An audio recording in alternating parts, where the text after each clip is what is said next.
el análisis matemático es muy sencillo. No tenemos grandes complicaciones matemáticas. Y es por esa razón que cuando uno se inicia en el estudio de las redes eléctricas, se escoge a la excitación continua como la primera excitación a aplicarse a las redes.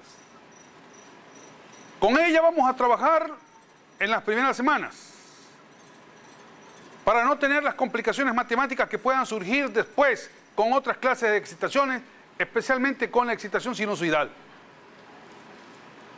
Al no tener esas complicaciones matemáticas, nuestro interés va a estar centrado, nuestra atención va a estar centrado en los métodos de análisis. No existirán complicaciones matemáticas que nos alejen de esa concentración. Así que procederemos de esa manera durante las primeras semanas. Luego daremos paso a la presencia de la excitación sinusoidal, porque esa es la más importante de todas las excitaciones.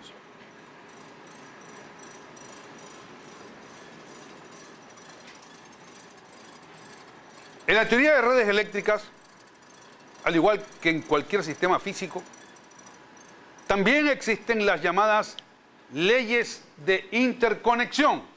Hay dos leyes de interconexión.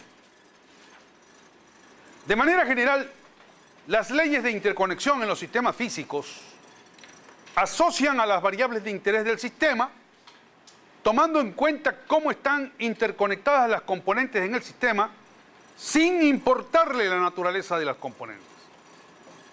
Para la teoría de redes eléctricas, las variables de interés son voltaje y corriente. Las leyes de interconexión asocian a voltajes y asocian a corriente, observando cómo están interconectadas las componentes en la red, sin importar la naturaleza de la componente. Hay dos leyes de interconexión. Una ley que asocia a las variables voltajes y otra ley que asocia a las variables corrientes. Estas leyes tienen un nombre especial en la teoría de redes eléctricas. La ley que asocia a las variables voltajes no es otra que la ley de voltajes de Kirchhoff. A la ley de voltaje de Kirchhoff la vamos a abreviar, y así también la van a encontrar abreviada en los libros, como LBK.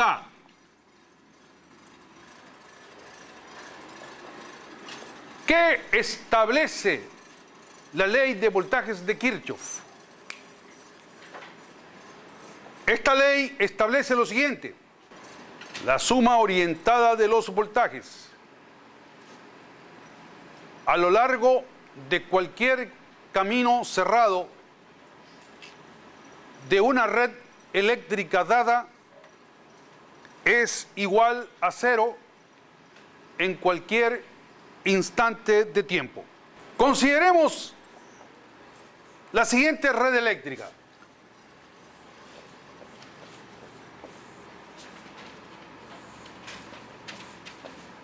Tenemos aquí componentes eléctricas pasivas y activas que por lo pronto la vamos a representar por medio de cajitas. Realmente, para efectos de aplicación de la ley de voltajes de Kirchhoff, no nos interesa lo que representa cada una de esas cajitas. Si es un resistor, si es un inductor, si es una fuente de voltaje, si es una fuente de corriente, etc. Recordemos que la ley de voltaje de Kirchhoff es una ley de interconexión. Las leyes de interconexiones asocian a las variables de interés del sistema, observando cómo están interconectadas las componentes, sin importar la naturaleza de las componentes.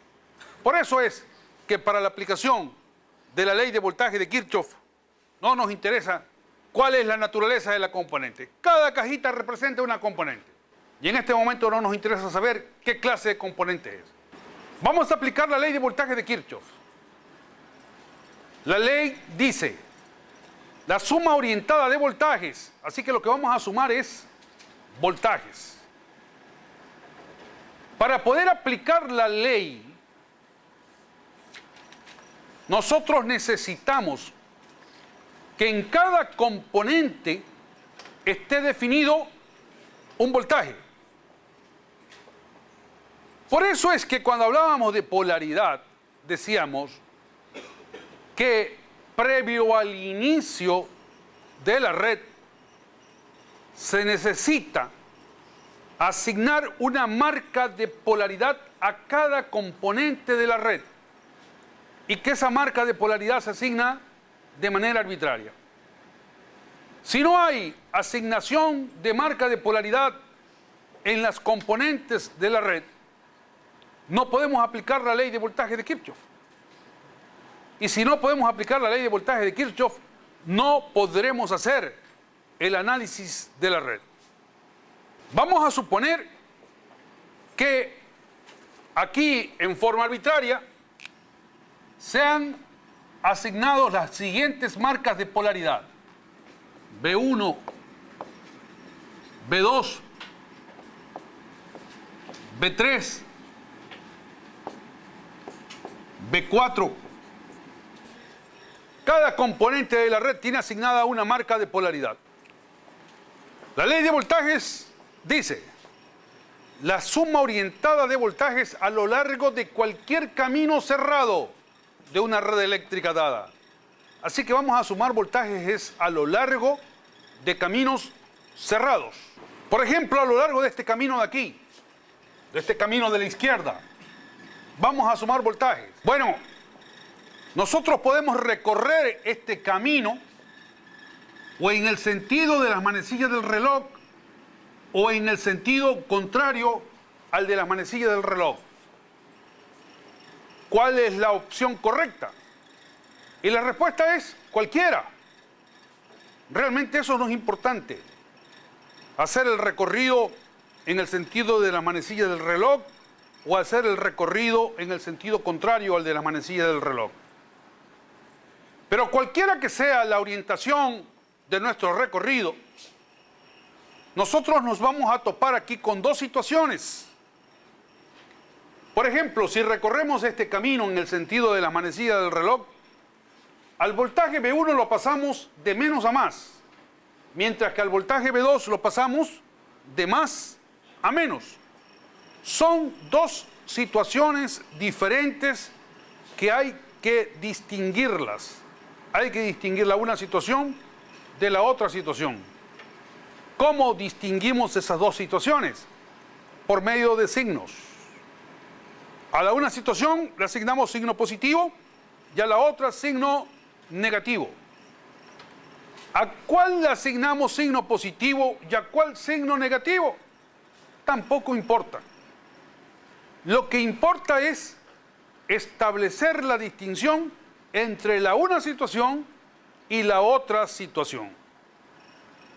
Por ejemplo, sumando voltajes a lo largo de esta trayectoria cerrada y considerando como positivos los voltajes que atravesemos de menos a más y negativos los que atravesemos de más a menos, plantearíamos la siguiente ecuación: más B1 menos B2